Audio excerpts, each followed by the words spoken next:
Radio Kosova, Radio Tirana, Radio Shkupi, Radio Malizi, Kufi,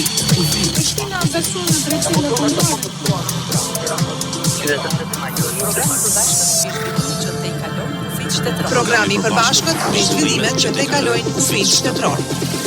Kufi. Përshëndetje miq të emisionit Pa Kufimi, se vini edhe një takim të përbashkët të serviseve publike të Radio Shkupit, Radio Tiranës, Radio Kosovës dhe Radio Malizi. Unë jam Emdali Sufi, sot është shenjtë 13 mars 2025. Tema në të cilën e kemi zgjedhur për këtë javë është mirëkuptimi dhe toleranca fetare të shqiptarët, pasuri e çmuar kombëtare. I ftuari në Radio Shkup është miftiu i Shkupit, Qenan Ismaili. Zoti Qenan, mirë se erdhe. Përshëndetje dhe selam. Faleminderit, mirë se u gjeta. Leoni që të përshëndes juve edhe mysafirëve të cilët janë edhe gazetarëve nga Prishtina, nga Tirana, respekte për gjithë. Malizi, faleminderit. Me kolegun Jahu Mërgjekë në Radio Tiranë është profesori Gent Kruja, sekretari përgjithshëm i Këshillit Ndërfetar të Shqipërisë dhe presidenti i Këshillit Ndërfetar të Evropës. Përshëndetje Jahu, përshëndetje edhe për të ftuarin tuaj zotin Gent. Përshëndetje Mehmet Ali, përshëndetje për të ftuarin tuaj, për kolegët në Prishtinë dhe në Podgoricë dhe për të gjithë dëgjuesit tanë që janë duke na ndjekur sot në Pa Kufi, ashtu siç thatë edhe ju. Unë tani jam në studio me profesor Gente Krujen, sekretar i Këshillit Ndërfetar, sekretari i përgjithshëm i Këshillit Ndërfetar të Shqipërisë dhe president i Këshillit Ndërfetar të Evropës. Profesor Kruja, faleminderit shumë që jeni në Pa Kufi sot dhe po jepni kontributin në këtë emision. Faleminderit dhe ju për ftesën. Edhe një herë gëzuar muajin e bekuar të Ramazanit, ju jeni agjerueshëm dhe e shoh që keni ardhur edhe në këtë ditë për të na respektuar neve. Faleminderit kënaqësi. Po ja, faleminderit. Bëjmë lidhjen e parë edhe me Radio Kosovën. Kolegja Mirvete Uka ka të ftuar në fakt doktor Bahri Hoxhën. Përshëndetje Mirvete dhe për të ftuarin tuaj. Përshëndetje për kolegët në Tiranë, Shkup e Podgoricë, përshëndetje edhe për dëgjuesit e 4 radiove tona publike, mysafir të emisionit Pa Kufi. Sot kam profesor doktor Bahri Hoxha. Mirë se erdhe profesor. Faleminderit shumë për ftesën. Faleminderit juve. Faleminderit. Bëjmë prezantim edhe për kronikën që ka përgatitur kolegu jon Senat Gile në Radion Malizi. Ai ka të ftuar doktor Behlul Kanaçi. Atëherë, pa mos humbur shumë kohë, fillojmë edhe me bisedën. Mifte nderuar, kjo temë e shtjellojmë, si thua, her pas here i kthehemi. Mendojmë se është një vlerë e jashtëzakonshme të shqiptarët, toleranca ndërfetare si vlerë kombëtare, sepse kohët fundit, si thua, bëhet mbase edhe një ndarje arbitrare mes asaj komponentës kombëtare dhe fetare. Si shihni ju, ne jetojmë në një shoqëri shumë kulturore, edhe si nga këndvështrimi juaj kjo tolerancë brenda shqiptarëve është e padiskutueshme si vlerë, por si e shihni si pyetje të dytë dhe këtë tolerancë brenda komunitetit Maqedonas, turq, vlez, serbes, gjithë komunitetet që jetojnë në Maqedoni. Po, tani nëse shikojmë atë që thot Zoti dhe atë që thonë ligjet, ne e dim që duhet të kemi mirëkuptim, duhet të kuptojmë njëri tjetrin, të pranojmë diversitetet e njëri tjetrit. Mirë po, nëse flasim se si është realiteti, kalim në kryesisht në diçka tjetër. Ndoshta si pasoja e shumë të llovirave në të kaluarën që kanë ndodhur gjatë historisë, veçantë këto troje këtu në Maqedoninë e Veriut, kanë bërë që në vendet të caktuara të ketë mirëkuptim mes vetë dhe në moment që, si thotë edhe Zoti në Kur'an, të njiheni. Pra kur njihen mes vete, në ato shoqëri nuk ka pasur probleme më të mëdha, por ka pasur tolerancë. Por mirë po në pjesë tjera, ndoshta aty ku nuk janë njohur mes vete, edhe toleranca ka qenë pak e nivelit më të ulët. Unë ndoshta nga pozicioni që jam edhe marr të drejtën që të flas, që nëse shohim në përgjithësi, toleranca në një shoqëri sikur që është shoqëria jonë multietnike, multikulturore dhe multikonfesionale, kështu në përgjithësi në rrafsh të shoqërisë të popullit, mendoj që ka të mjaftueshëm, një tolerancë të mjaftueshme dhe ka mirëkuptim, veçanti kur bëhet fjalë për lagje ku janë të përzijera, në vende ku ndoshta e ndajnë edhe bashkërisht vendin e punës. Mirë po, kur është në pyetje pak në nivel më të lartë dhe në atë institucional, kjo varet shumë edhe nga politika ditore. Nëse në politikë ka një frym tolerante, atëherë me njëherë ajo ndikon edhe në masë. Nëse politika ka pak një fjalor jo tolerant, ka një fjalor ndoshta më tepër nacionalist, me njëherë vërehet ajo edhe tek shtresa poshtë. Ma parasysh që ne si institucion edhe fetar, po edhe si pozicion mufti, jemi në atë mesin që duhet të mbajmë linkun edhe me institucionet shtetërore edhe me masën, sepse përdo të jemi në masë, edhe këtë e vërejmë. Si thoshte edhe një mik, në moment që ndodhet një tollovi pas një ndeshje futbolli, ku to sloganet urrejt se këndohen në fushën e sportit, me njëra dytë tregu duhet të mbyllet, apo asnjë nga mushterit jo shqiptar, jo musliman, a ditë nuk i ke në atë treg. Pra me njëherë ajo reflekton, parat që nëse politika është ashtu si duhet, vepron ashtu si duhet, me fjalorin e tyre, me një shpirt pak më tolerant, ajo me njëherë ndikon në masë.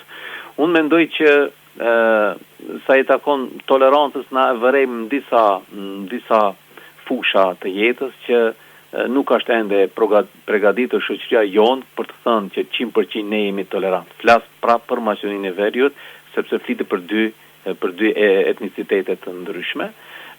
Si për shembull nëse më lejohet, tek ne në Zyre ndonjëherë vinë pjesëtar të fesë ortodokse dhe pjesëtar të komunitetit maqedon të informohen me islamin dhe ka prej tyre që ndoshta dakordohen bëhen pjesë e islam për të konvertohen. Mirë po është shumë interesant se asnjëherë nuk kanë dëshirë që ajo të jetë publike apo që të tregohet, sepse kanë frikë se do ke një presion shumë të madh nga rrjeti ku jetojnë, madje sepse atyre do t'ju thuhet që ju jeni bërë shqiptar. Pra ajo ndërlidhja mes fesë dhe kombit të ne është shumë e lidhur se sa ndoshta në Shqipëri dhe në Kosovë, sepse të ne nëse bëhet dikush musliman, me njerë ata e fshin nga lista e tyre sepse ai ka bërë tradhti edhe nacionale edhe fetare. Marr parasysh këtu shifet që ende nuk jemi në një shoqëri e pjekur që mund të pranojmë atë dallimin apo atë lirinë e bindjes, qoftë bindje fetare apo bindje kulturore, por jemi pak më të getuizuara, pak më të mbyllura, sepse duam të ruajmë ndoshta më tepër atë tonë. Dasha Hoxho, ke menduar se në shoqëritë laike si të tonat, ku janë të ndarë, si thua, këto dy komponenta feja nga shteti, dhe ndoshta them influencon edhe ajo që themi ne është shumë e vështirë që të funksionojnë shtetet multikulturore si duhet, për faktin që teoreticianë ndryshëm thuan që ajo më e pakta që mund të thuhet diktaturë të shumicës ndaj pakicës dhe tolerancë është kur i madhi, ajo që është me numër më të madh bën ndaj atij më të vogël dhe e jona që jemi më pak se Maqedona, si ndoshta nuk quhet tolerancë. Por them që si çfarë perspektive mund të kenë, sepse ajo gara ndëretnike, unë e shoh fen pak si më ekuilibruese në këtë aspekt, megjithatë në qoftë se na mungojnë ato elementet për të qenë shtet formues tamam si duhet, ai elementi kombëtar është më i favorizuar se sa ky fetar. Feja zakonisht është shumë ekuilibruese në këtë aspekt, megjithatë si shihni këto relata në shoqërinë tonë në Maqedoni. Ne tani kur flasim për dy ato kombet më të mëdha që janë Maqedoni, domethënë maqedonasit edhe shqiptarët, nuk janë na shkalojmë edhe të tjerë që janë më pak. Këtu kemi shumë që jetojnë edhe turq, që jetojnë edhe torbesh, si themi ne, që jetojnë edhe bosnjakët, edhe romët. Dhe është shumë interesant sepse gjithë këta tjerët, cilët janë musliman, nuk kanë asnjë farë mosmarrveshje mes vete, edhe me shqiptarët. Si duket feja përdoret ndoshta për qëllime të tjera, sepse e ka humbur atë esencën, atë shpirtëror, atë që t'i afrojë njerëzit. Mirë po shikohet si frikë. Ndoshta këtu kanë luajtur rol shumë të madh edhe mediat edhe rrjetet sociale, them edhe luftrat e ndryshme që kanë ndodhur në të kaluarën në baza edhe fetare, edhe etnike, dhe është ngulitur në kokat e njerëzve si një farë frike që duhet të ketë nga pala tjetër. Nëse duhet unë për shembull ta thjesoj, kam punuar në arsim disa vite dhe është bën një hap i mirë këtu në Maqedoni Paku në temën e tolerancës fetare, sepse ka një lëndë fetare në klasat e 6-ta që është si lëndë zgjedhore në për shkolla, por është praktike të ne, dhe brenda lëndës mësohen që të gjitha fetë. Them këto fetë kryesore që janë në Maqedoni që funksionojnë, dhe në moment që e shkrua në dras kryqin, ku tregon si simbol fetar i krishter, matematizëm klasa me njerë thotë, çfarë bëri ky? Më thonë, nuk kemi të gatshëm që ta pranojmë atë qetrin. E njëjta është me kolegët Maqedonas kur flasim me Prishtinë, sepse ne si institucione kemi relacionin shumë të mira, komunikim shumë të mirë, madje projekte të përbashkëta për të përcjellur këtë tolerancë edhe tek masa. Sa mund të ndikojmë edhe sa kohë na duhet edhe diçka tjetër. Edhe të njëjtën e përjetojnë edhe ata. Madje ne kemi raste që në xhami të caktuara, që ne nuk i kemi bërë publike, i tham hapta dhe jemi në medium, ne nuk kemi bërë publike vetëm që mos ndikojmë negativisht. Ka filluar Ramazani, apo ka ardhur dita e Bajramit, dhe rreth për qark, për shembull xhamia është vizatuar me kryqe. Kjo nuk tregon për një tolerancë. Tash ne nëse flasim çfarë toleranca në aspekt fetar, unë do të flas shumë bukur. Ose nëse jemi bashkë me një prif, edhe ai do të flet shumë bukur këtu. Nëse flasim me një politikan, edhe ai do të thotë që jetë dhënat neve na thonë që jemi këtë në rregull në aspektin e tolerancës të ndërsjellë. Mirë, po kur flasim për terrenin, për masën, praktika na tregon diçka tjetër. E përmendë shumë bukur. Kur ka një mazhorancë, kur kemi ndoshta edhe në politikat pjesën dërmuese që është e palës tjetër dhe atë palën më të vogël e shikon që nëse dua të t'jap diçka t'jap. Nëse nuk dua nuk t'jap. Me thonë nuk të kuptoj unë për nevojën tënde, për gjuhën që duhet flasësh, për një arsimtar që duhet ta kesh në shkollë, për një xhami që duhet ta kesh në lagje, ne nuk e kemi këtë mirë kuptim, sepse ne ende në Maqedoni kemi pengesa që të ndërtojmë minare edhe xhami në vendet ku dominojnë jo shqiptar dhe jo muslimanë. Si Prilepi, manastiri. Ne shohim, ne kemi rastin e xhamisë së Prilepit. Sa kohë kërkohet që ajo xhami, një monument historik që është vlerë dhe shtetit ton, vetëm që mos të prek në ndjenjat, më thojë apo them të Maqedonasve që nuk jepet leje që të ndërtohet. Për shembull, ose në Shqip kemi situata të njëjta. Ne kemi edhe në Shkup raste të këtilla, aty ku dominojnë për shembull jo shqiptar dhe jo muslimanët, qëndrojnë në përsyrtare ndoshta dokumentacionet vite të tëra dhe nuk jepet leja që një xhami të bëhet një atë vend. Ose nëse është bërë xhamia për shembull në formë të shtëpisë, mos i vendohet minareja. Do thonë, këtu flasim ne tani për një realitet. Unë nuk dua që jem prej atyre që të mbjelli pesimizëm që gjithçka është keq. Mirë po, ne gjithë së bashku duhet punojmë ta ndryshojmë këtë realitet. Jo thjesht vetëm të bëjmë qefi njëri tjetrit, se ne kemi ligje në rregull mbas kushtetutës së vendit ton, ti ke të drejtat e plota të shprehjes, lirisë fetare, këtë në rregull është kjo. Mirë po, në praktikë kur vendon askush nuk thotë jo. Mirë po, ajo zgjatë 15, 20, 30 vite nuk të jepet një leje që të ndërtosh një objekt fetar, sepse aty duhet të kryen edhe rritet dhe obligimet fetare. Hoxha, në institucionet të përzira, siç është televizioni jon, ditën e parë që shkela këtu, mjerë vërejta këtë. Për ta bërë më dinamik të bisedën, do të propozoj që të shkojmë radio në Tiranë dhe nëse na mbetet, përpara se me ikur të talçosh ndoshta edhe shkurt. Javo? Po, vazhdojmë bisedën këtu në Tiranë. Faleminderit Medali, faleminderit edhe ftuarit tuaj.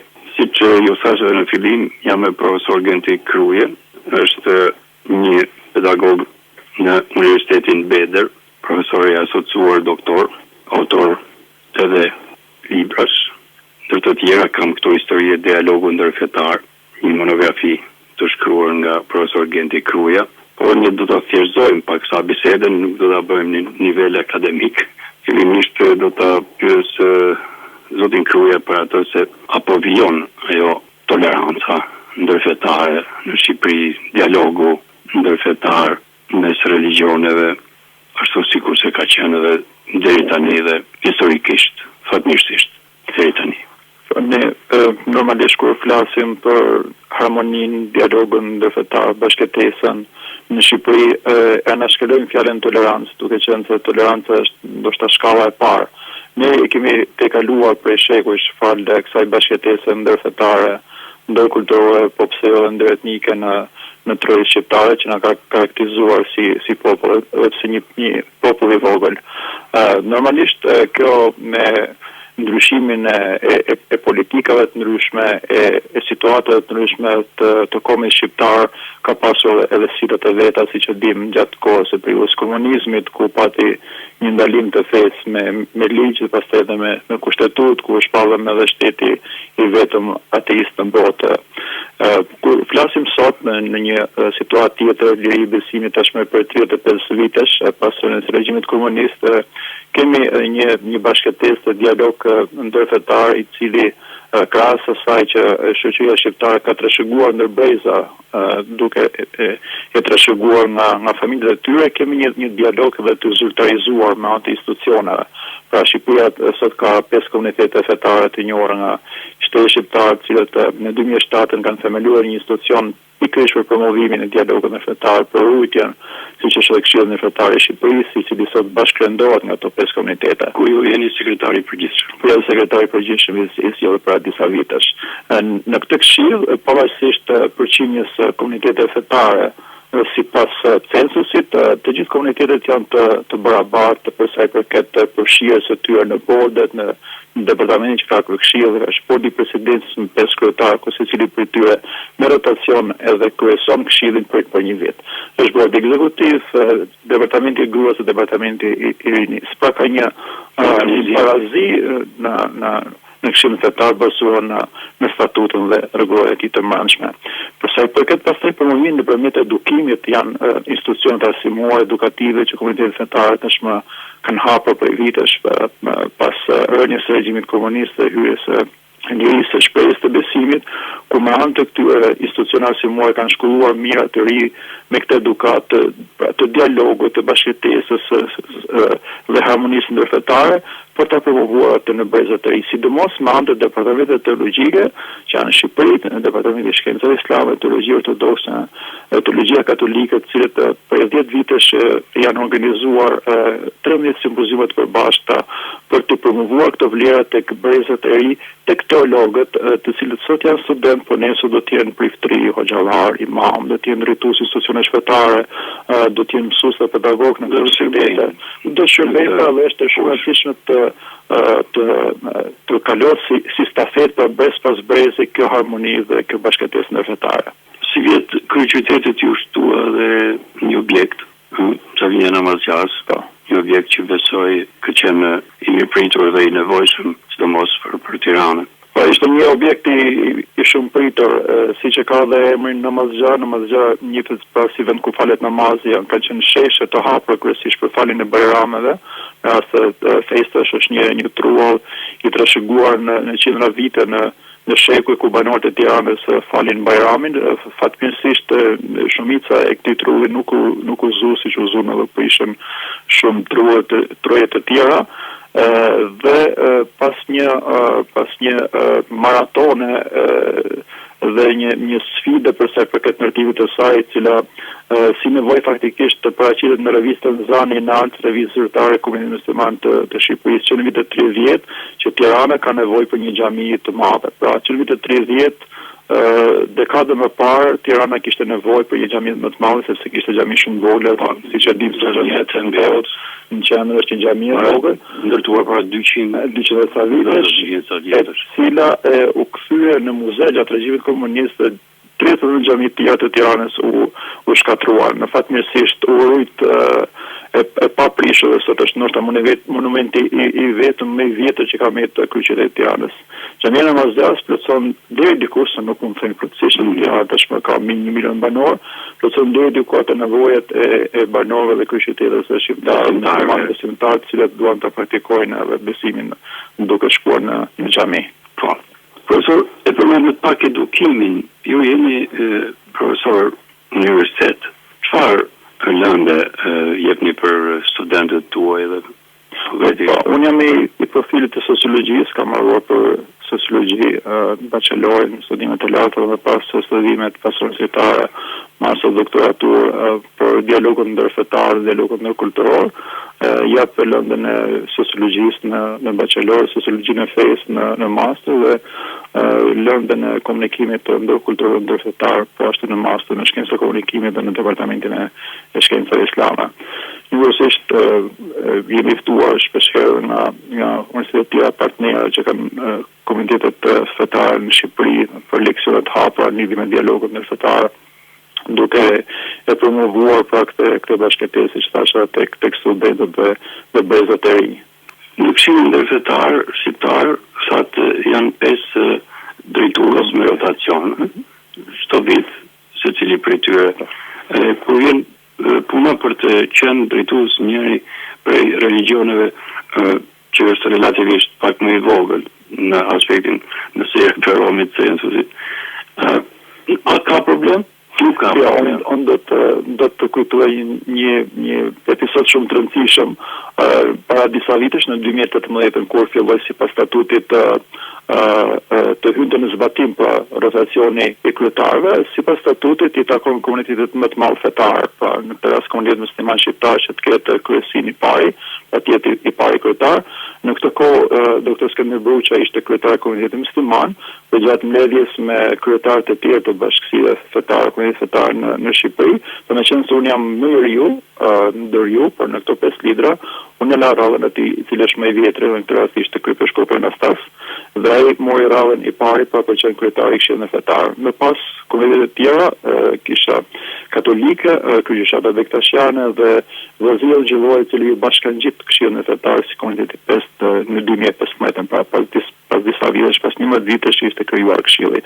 Dhe era komuniteti musliman që të bëri, domethënë kryetari i komunitetit musliman pas 5 vitesh, pra në vitin e 5 të rotacionit, ndërkohë në këtë kohë ishte zgjedhur kryetari i komunitetit musliman Haxhi Bujar Spahiu, pra një farë mënyrë ish kryetari Skënderaj Bruçaj sakrifikoi atë në fojza leadershipin e tij për të drejtuar Këshillin Fetar dhe për t'ia lënë për të gjithë të barabartë për të respektuar njëri tjetrin. Për shembull, për këtë vit është mocion Gjergj Meta, Këshillës Katolike, sekretar i Këshillit Ndërfetar të Shqipërisë, i cili këtë vit dhe me detyrën që ka bërë një urim shumë bukur drejtuar gjithë besimtarëve musliman, por po ashtu edhe kryetarët e komunitetit musliman në rastin e Ramazanit, dhe shumë interesant sepse agjerimi është edhe në Kur'an, i përdor një varg në Kur'an i cili thotë ju që besuat, agjerimi është bërë obligim sikur si ishte bërë obligim edhe për ata që ishin para jush, kështu që do bëni të dëmroshëm, është ajeti 183 i surës Bekare, pra kreu i Kishës Katolike, njëkohësisht edhe kreu i Këshillit Fetar të Shqipërisë, nis këtë urim me këtë ajet nga Kurani, duke na përkujtuar që agjerimi në forma të ndryshme është i pranishëm në gjitha besimet, kryesisht monoteiste, pra të pranishme dhe në Shqipëri, duke thënë që agjerimi nuk është një qëllim në vetvete, as një praktik për të mbajtur trupin në formë, por nëpërmjet një sakrificë të trupit, duke hequr dorë nga ushqimi, kërkohet një bashkim më i thellë me Zotin, një rikthim të esenciale e jetës dhe një hapje e zemrës ndaj të tjerëve. Pra duke na përkujtuar të gjithë mesazhet që jep agjerimi për gjithë shoqërinë. A është i zakonshëm këto urime, domethënë të religioneve ndryshme, të kryetarëve të religioneve ndryshme për të tjerët në raste të caktuara, kur katolikët kanë Këshillndellat, Krishtlindjet, jo vetëm që është e pranishme, edhe politika, ne në fakt jemi mësuar të shohim në një farë mënyrë edhe politika që dyndet aty, domethënë në fatmirësisht kjo është një histori e vjetër popullit shqiptar, ku ne jo vetëm që e vojmë njëri tjetër për festa, por bashkëndajmë edhe sofrat tona. Janë edhe ftesat e iftare që nuk janë pra thjesht vetëm për besimtarët musliman, por është një sofër që i hapet gjithë miqve. Ne dim nga historia jonë e Bashkëtesës Ndërfetare Shqiptare, edhe nga studimet që kemi bërë lidhur me dialogun ndërfetar, që është fitë krishterë, shumë familjet krishtere në Shqipëri, katolike dhe ortodokse, manin disa ende veçanta për miqt musliman, që kur t'i ftonin ato ende të përdorshin vetëm për miqt musliman, duke ditë që muslimanët kanë edhe prioritetet e tyre për sa i përket ushqimit, sociala për miqin, për disa ngalesa, për lejesa në respekt për të muslimanëve, në traditën shqiptare shumë familje të krishterë e kanë pasur këtë traditë të manin ende veçantë për miqtë e tyre musliman. Dhe kanë shkuar dhe kanë vizituar një tjetrin. Për shembull, mishi i Kurbanit është ndarë me fshinj krishterë apo veste pazhve të krishterët ndan me fshinj të tyre musliman. Por një traditë që vjen nga shekuj tek shqiptarët dhe është rënjosur thellë si ndoshta një prej tiparave më të forta tona, e cila nuk ka ndryshuar dhe në kohët e sotme postmodernizmit ku globalizmi ka bërë punën vetë, ka ndërhyrë edhe në format e jetesës së gjithë shoqërisë njerëzore. Profesor, gjendje edhe një gjë tjetër, tashmë shqiptarët në rajon jetojnë në disa shtete, është gjë e ditur, nuk e di çfarë të bëjmë, kështu më ka ardhur. Kështu më ka ardhur, si më thëmë, nga historia për të qenë në këtë relacion. A ka bashkëpunime, komunikime institucionale mes njëri tjetrit, Shqipëria me Kosovën, ose Tirana me Shkupin, ose me shqiptarët në Maltezi, ka forma metoda të ndryshme të bashkëpunimit institucional. Se populli bën jetë me vetë natyrisht. Bashkëpunon, komunikon, uron, Patjetër që ka janë edhe shumë aktivitetet përbashkëta që janë zhvilluar, por janë shfrytzuar edhe raste dhe momentet veçanta. Më mend për shembull një nga aktivitetet më të mëdha që është bërë në dekadat e fundit, po flasim pas periudhës së komunizmit, është në rastin që njëtoi të pavarësisë, ku 3 bashkësitë islame të Shqipërisë, Kosovës dhe Maqedonisë organizuan një konferencë mbarkombëtare për sa i përket kontributit të klerit musliman në ndërtimin e shtetit shqiptar, siç kemi Haxhi Vipit Diben, i cili ishte kryetari i parë i kuvendit në qeverinë e Vlorës, se ishte një prej faktorëve kryesorë kombëtar pavarësisë dhe pas me fytyrë përgjithshëm i parë dhe kryetari i komunitetit musliman të Shqipërisë i pari pas kongresit të vitit 1923. Më pas është botuar Kolana Zani Nalt, e cila është revista e parë e komunitetit musliman shqiptar, e themeluar në vitin 1923, e cila festoi 100 vjetorin para 2 vitesh, dhe kjo kolan, e cila zgjati pra motive që nga vitin 1923 deri në vitin 1939 me hyrjen e Shqipërisë në luftën e dytë botërore, po shumë se ekzistuar si revistë, po janë 5000 faqe në 10 vëllime si kolane, e cila është botuar nga 3 bashkësitë islame pra të troje shqiptare. Po ashtu pas bashkëpunime të tjera, po përmend këto më të rëndësishmet. Unë mund të them që jo vetëm me bashkësitë islame, por ka një bashkëpunim edhe me bashkësitë e tjera. Për shembull, vitin e kaluar pati një vizitë nga 2 departamente teologjike të Shkupit, teologjia islame, shkenca islame dhe teologjia ortodokse, që erdhën në Shqipëri për të marrë modelin e bashkëpunimit zyrtar ndërfetar, siç është midis teologjive në Shqipëri, por të këshillit ndërfetar të Shqipërisë, ndoshta për të marrë si model dhe për të themeluar aty një këshill ndërfetar të ngjashëm, ku atje sfidat janë më të mëdha, se nuk është vetëm dialogu ndërfetar i nevojshëm, por është dialogu ndëretnik, ndërreligjor. Folen kolegët në Shkup për këtë kolegët janë po përmbyllim me medali. Dhe për ta përmbyllur, profesor Kruja, jemi në muajin e Ramazanit, besimtarët shumica janë agjeruar natyrisht, një urim ose një përshëndetje për ta. Unë uroj gjithë besimtarët dhe musliman barku janë, po sidomos të treve shqiptarë për një Ramazan të mbarë dhe të planuar me një dalje nga ky muaj, vetëm me një shpirt të pastruar, por me një zemër dhe mendje të mushur plot me shpresë për një të ardhmë më të mirë për gjithë ne. Faleminderit shumë profesor, edhe unë po uroj juve publikisht urime. Faleminderit. Dhe kjo pjesë mbetur që shkoj mirë e mbarë. Faleminderit shumë për ftesën që më dërguat për iftar.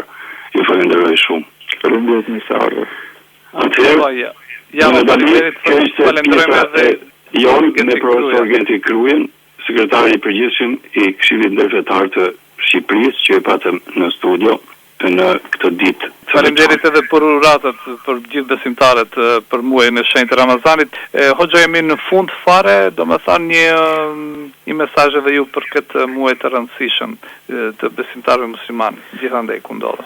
Po, Ramazani është një moment shumë i rëndësishëm në jetën e njeriut dhe ne gjithë duhet ta shfrytëzojmë këtë moment i rëndësishëm i ngritjes shpirtërore, moment i rëndësishëm të përjetosh ndjenjat e empatisë, një moment i rëndësishëm të kuptosh tjetrin, një moment i rëndësishëm edhe për temën të cilën jemi ftuar ne sot të bisedojmë, që ta kuptojmë, të respektojmë dhe të duam njëri tjetrin, Dhe unë mendoj që e fillojmë këtë nga familjet tona të brendshme, sepse është një moment i duhur që ne afrohemi njëri me tjetrin në tyrezat e përbashkëta të iftarit dhe së fyrit, në veçanti në ata të iftarit me familjarët më të largët, me miq dhe me dashamir, ulemi, shihemi, njoftohemi, afrohemi njëri me tjetrin dhe shpresoj që ky Ramazan të jetë një shtytje për neve, që ne të ngrihemi shpirtërisht dhe të kuptojmë rolin tonë që kemi në kohën dhe në shoqërinë në cilën jetojmë. Shfrytëzoj nga rasti edhe unë gjithë besimtarëve, kudo që na ndjekin në këto momente në valët e juaja, të lutë Zotin që t'u jep shëndet, mirësi dhe mbarësi në jetën e tyre. Faleminderit. Në emrin e tyre dhe unë u falenderoj që morët pjesë, por edhe fare në fund domethënë mos ta anashkëllojmë një pyetje shumë e rëndësishme u bën Radio Tiranë për bashkëpunimin në momente të veçanta, ka pasur bashkëpunime në këtë 3-4 këndësh, 3 këndësh në Tiranë, Prishtinë, Shkup dhe Podgoricë tash. Po, në veçanti ne jemi munduar që të jemi aktiv në këtë drejtim dhe këtë kemi dëshmuar në vepër, ashtu siç u përmend, një bashkëpunim shumë i mirë, në veçanti mes 3 bashkësive fetare islame, duke mos anashkaluar edhe Malin e Zi. Ne madje edhe si Muftini e Shkupit kemi realizuar edhe seminare në vendet e ndryshme, kemi shkuar në Shqipëri, kemi realizuar seminar me 100 imam nga Shkupi, kemi realizuar edhe në Kosovë, kemi realizuar edhe në Malë të Zi, kemi realizuar edhe në Sarajev. Kështu që jemi munduar edhe fizikisht të prezantojmë me nga 100-120 imam, dhe këtë e bëjmë për çdo vit, kurse për gjatë Ramazanit çdo vit ne sjellim teolog, hoxhallar, mysafir një nga Shqipëria dhe një nga Kosova, që të kemi në Maqedoni dhe të jenë bashkë me besimtarët e këtij vendi, se fundi flasim edhe një të gjuhë, po e kemi edhe një të kulturë, edhe në këtë rast edhe përderisa është Ramazan edhe të njëjtën fe. Ne edhe këtë vit e realizojmë po të njëjtin projekt si Muftini e Shkupit. Të dielën e kaluar e kishim kryetarin e Këshillit Bashkisë Islame të Prishtinës, në gjuhën tonë si themi Muftiu i Prishtinës, dhe këtë diel na vjen Muftiu i Tiranës. Pra thjesht po dëshmojmë në vepër, se kemi vetëm fjalë që ne kemi një bashkëpunim shumë të afërt që 3 institucionet, për këtë çdo ditë po e dëshmojmë edhe me veprat tona. Ju falenderoj që ndat kohë për në pakufi, shpresoj që të shihemi shpejt me një temë tjetër, po ne vazhdimisht kemi disa tema për bashkëpunimet e ndryshme që realizon Tiranë, Prishtinë, Shkup dhe Podgoricës. Faleminderit. Po, mirë vete. Do të nisim bisedën këtu në studion e Radio Kosovës me profesor Dr. Bahri Hoxhën. Jemi në muajin e shenjtë të Ramazanit, por ne do flasim pak edhe për tolerancën ndërfetare, ndër shqiptar. Përgjithsisht do të nisim me rëndësinë e Ramazanit për muslimanët. Profesor, cila është rëndësia teologjike e Ramazanit në Islam? Atëherë, me emrin e Zotit, gjithë mëshirësin me shplotit, është e vërtetë se Ramazani paraqet ka një rëndësi të madhe në teologjinë islame përgjithsisht. Në shpjegimin tonë fetar, Ramazanin e konsiderojmë si njërin prej shtyllave të fesë, njërin prej shtyllave të praktikës islame.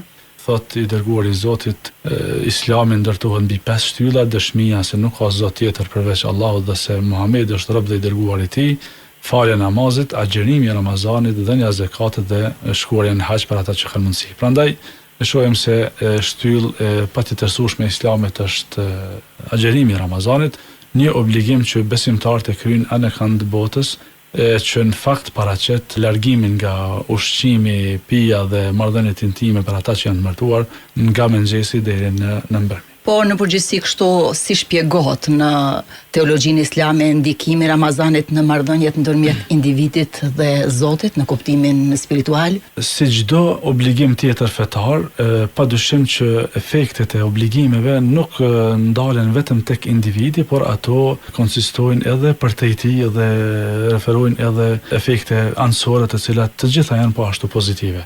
Agjerimi ndikon në 2 aspekte kryesore, siç është shumica e obligimeve fetare.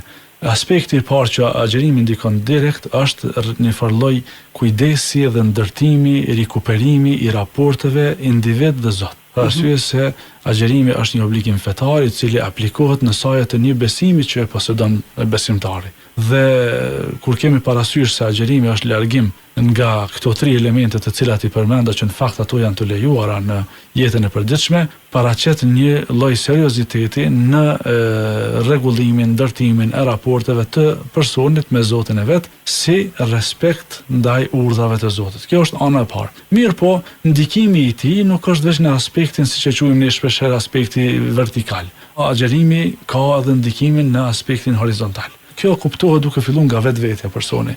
Fillimisht me agjerim ne kemi shëndetin ton, ne domethënë kujdesim për shëndetin ton.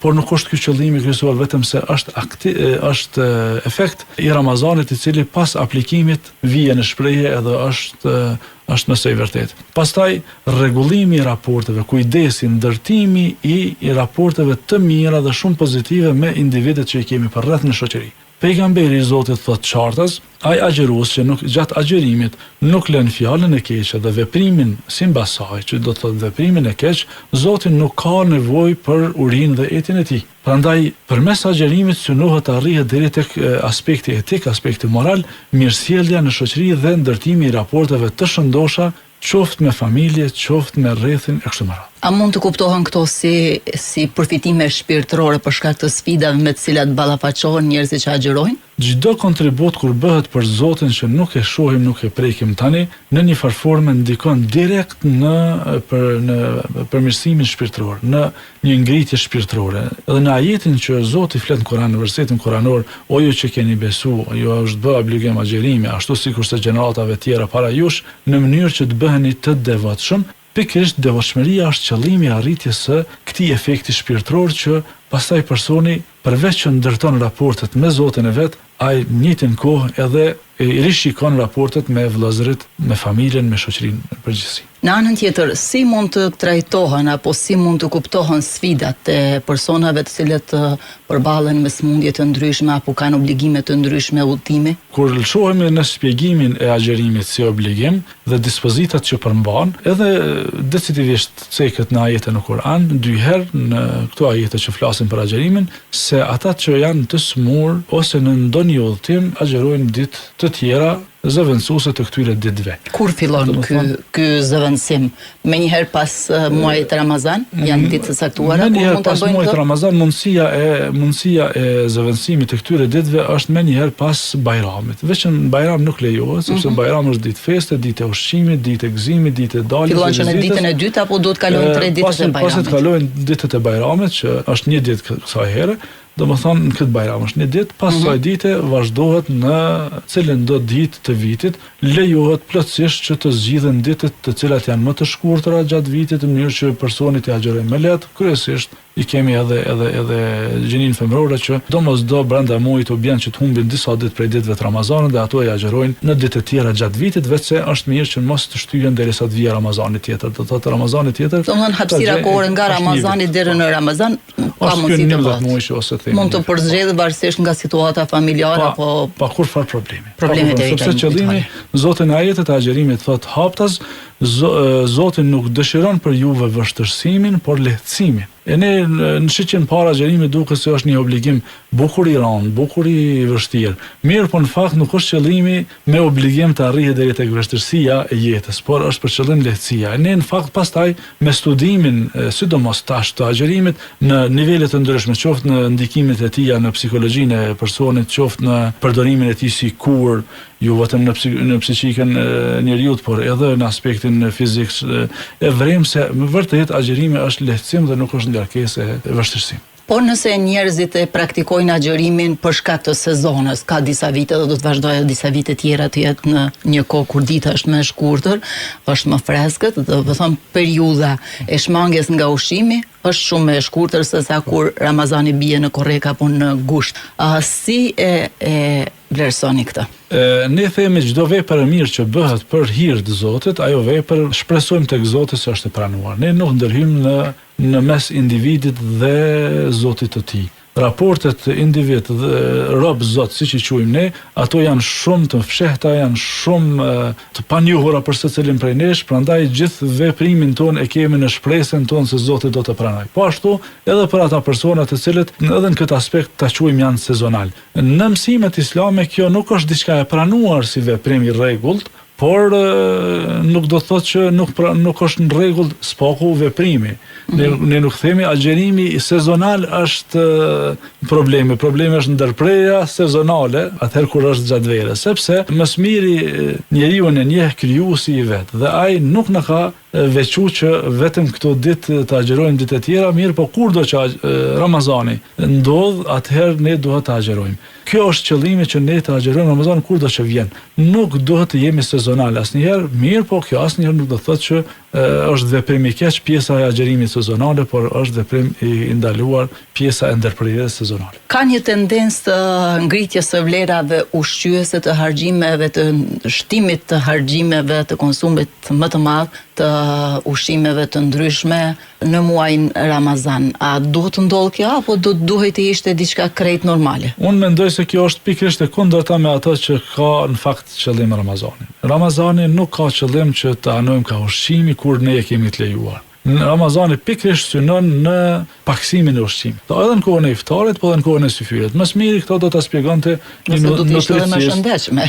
nutricist do ta shpjegonte ose një gastroenterolog. Mirë, po edhe tek ne Ramazani nuk është në iftar, nuk duhet të ushqehemi shumë sepse i kemi taravit pastaj dhe në ibadetet tona, adhurimet tona dhe përqendrimin në këto adhurime, sa më plot që është barku, po aq më pak njeriu e shijon atë adhurim.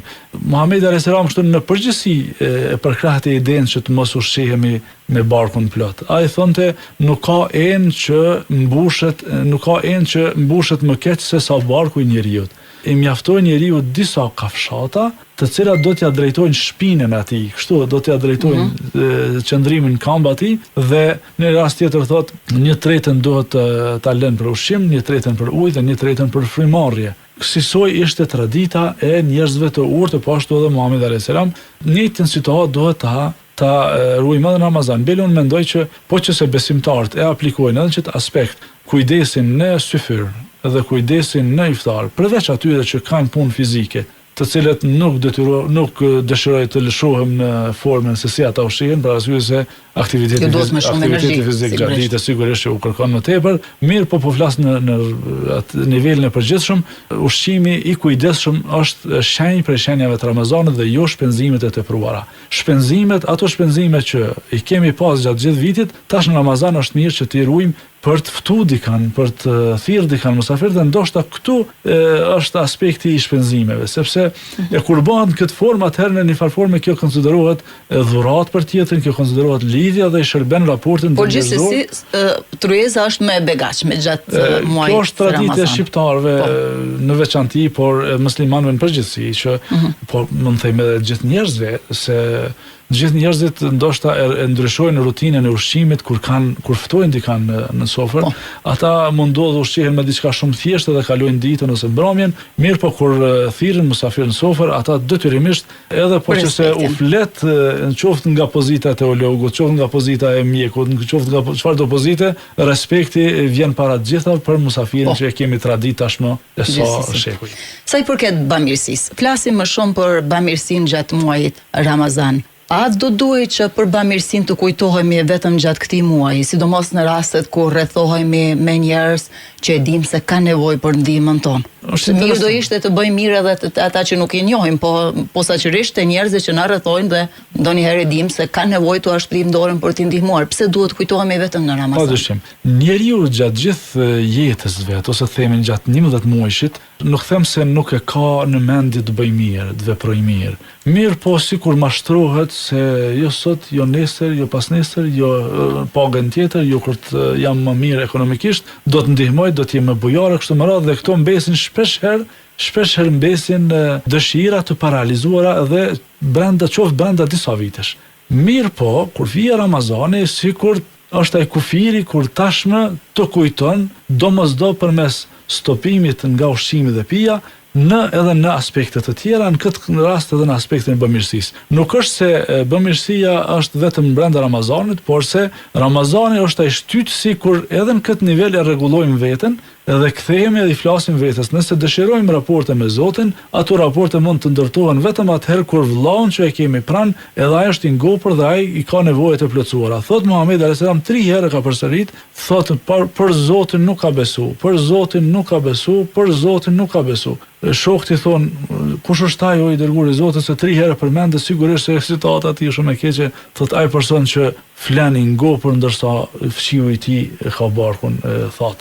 Kjo veç është përmendur në këtë tekst veç ngopja e barkut, sikur edhe ngopjen ta kemi të një llojit. Kjo është ai niveli i përgjithshëm. Mirë, po për shkak se njerëzit duke menduar se jo sot, jo nesër, herën tjetër, vije Ramazani dhe na ringjall në çdo aspekt, edhe në aspektin e bamirësisë. Prandaj kemi të bëjmë më shumë me një ringjallje të aktivitetit të bamirësisë dhe solidaritetit, sesa me një kufizim që të jemi solidarëve të brenda këtij muaji. Nëse kuptohet kjo e dyta kështu, atëherë me të vërtetë kemi keq kuptuar edhe agjerimin edhe Islamin përgjithsisht. A ka ndryshime në ato se si komunitetet e ndryshme kremtojnë Ramazanin? Mund të jenë çdo formë aplikimit të adhurimeve të cilat kanë atë shtrirjen sociale, domosdo duhet të kenë edhe dallime të caktuara. Mirë po, në parimet e agjerimit të gjithë janë njësoj. Të gjithë agjerojnë nga mëngjesi, domethënë nga koha e msakut ose syfyrit deri në kohën e iftarit ose kur perëndo dielli. Të gjitha rregullat vlen për gjithë njësoj dhe komunitetet këtu janë njësoj. Në pika tjera, në formën e ftesës, më herët e kemi pas në odat tona që kemi pas tradit, oshtru ushqime edhe në për shtëpit, burrat veç, gratë veç, sot organizohen forma tjera, edhe teknika ndryshu, domethënë ka shumë ftesa që bëhen për restorane, gati kemi shumicën e kompanive që i ftojnë edhe punëtorët e tyre nëpër. Kemi forma të ndryshme të cilat Islami i toleron plotësisht sepse nuk është për qëllim kufizimi, është për qëllim lehtësimi dhe lidhja në mes individit dhe individit. Këtu është qëllimi. Po në marrëdhëniet ndërfetare, kam fjalën për fe të ndryshme. Si ndikon Ramazani? Ramazani fillimisht kur ndikon Ramazani ndikon në aspektin njerëzor. Feti i përkasin pastaj njerëzores, në kuptimin e aplikimit flasim. Përderisa agjeruesi e ndjen veten se si është jesh i uritur, si është jesh i etur, si është të përjetosh vujtje her pas here, ani pse prezenca pasurisë mund të jetë e plotë, sikur është një lloj solidariteti me çdo qenie njerëzore.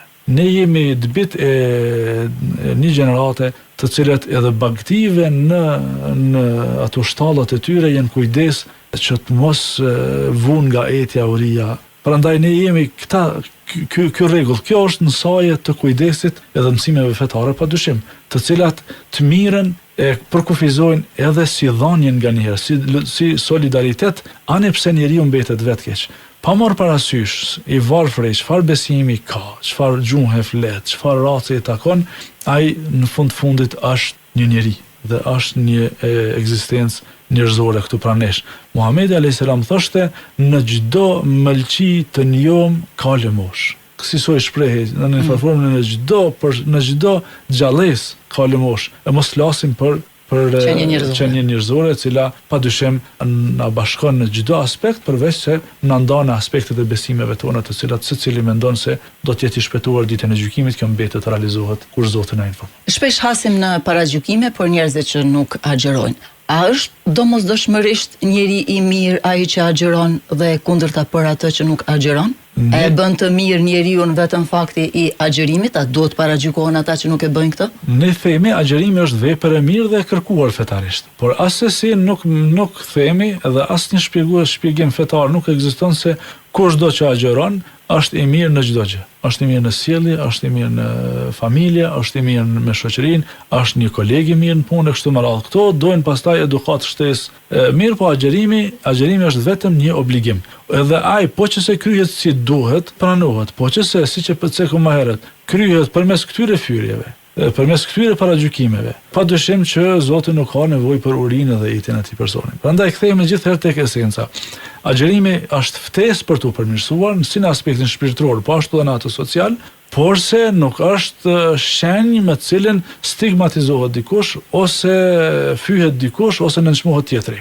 Pastaj ne edhe brenda shoqërisë të cilët e pranojnë agjerimin si fakt, si obligim, kemi kohë kur janë të arsyeshme të mos agjerojnë. Në këtë kontekst, dëshirojmë të luftojmë të dy ekstremet. Ekstremi i parë është nga agjëruesit duke i akuzuar me pa të drejtë njerëzit të cilët nuk agjërojnë, si dhe ekstremi tjetër të cilët nuk kanë ku fare kujdes se kemi agjerim dhe qoftë cigaren, qoftë ushqimin e bojnë mesin e njerëzve duke treguar se unë për këto rende të këtij populli, qoftë tradita fetare ose dhe kombëtare, nuk kam kurfar kujdesi. Megjithatë, agjerimi jon është kujdes shtesë, është mësim shtesë, është një kurs intenziv për rregullim shpirtëror që zgjat një muaj ditë, në mënyrë që të mos mbetemi sezonal për 1 ditë, 2 e 3, sepse secili do të mirë po përmirësimi në rast se arrihet për 1 muaj ditë, besojmë që 11 muaj tjera do të përfitojmë me kujdesin tonë ndaj gjuhës. Para mendo, Muhamedi alayhis salam thotë, edhe atë person që është agjërueshëm, në rast se dikush e fyn ose e shan, le të përgjigjet, unë jam agjërueshëm. Me shenin unë jam agjërueshëm, jam i ndaluar, jam i privuar që edhe ta kthej fyrin me fyrje. E mos flas që ne parimisht nisemi me akuza, eventualisht me fyrje, me sharje ose me paragjykimet e tjera. Profesor Bahri Hoxha, faleminderit shumë që ishe sot në studion e Radio Kosovës në emisionin Takufi. Faleminderit. Kënaqësia ishte jonet, faleminderit shumë për kontributin tuaj. Faleminderit. Ishe pra kolege Mirvete Uka me doktor Bahri Hoxhën. Mirvete, dëgjome? Po, me medali.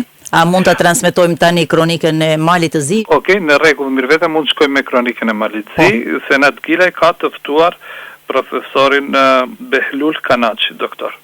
Të nderuar kolegë, mirëdita, ju përshëndesim nga studio e radios së Malit të Zi, ju dëgjuesit tanë të çmuar dhe sigurisht edhe mysafirët tuaj që keni në Tiranë, Prishtinë, Shkup. Tema e sotme të cilën e keni përcaktuar, edhe pse mjaft delikate, nuk ishte pa qelluar se është pikërisht në muajin e shenjtë të Ramazanit, e që bashkë këtë muaj jemi më të afërt të gjithë njëri me tjetrin sepse jemi në muajin e mëshirës. Pikërisht toleranca fetare është treguar në fillim të këtij muaji kur urime me rastin e Ramazanit, kreu të Bashkisë Islame dhe të gjithë pjesëtarët e konfesionit islam u arritën nga adresa më të larta shtetërore, politike, akademike dhe shoqërore nga të gjitha konfesionet, si ortodokse ashtu edhe katolike. Por për temën e fjalë, më mirë sigurisht se do të na flas mysafiri ynë që kemi të ftuar sot në studion tonë, siç edhe keni paralajmëruar edhe ju, ndihmësi i reisit të Bashkisë Islame në Malit të Zi, doktori i shkencave islame Behlul Kanaçi, të cilin e falenderojmë që pranoi të jetë pjesë e emisionit tonë. Pra nderuar Behlul, çka mendoni? A jemi ne shqiptarët tolerant? A është kjo tolerancë reale apo vetëm aktori mirë?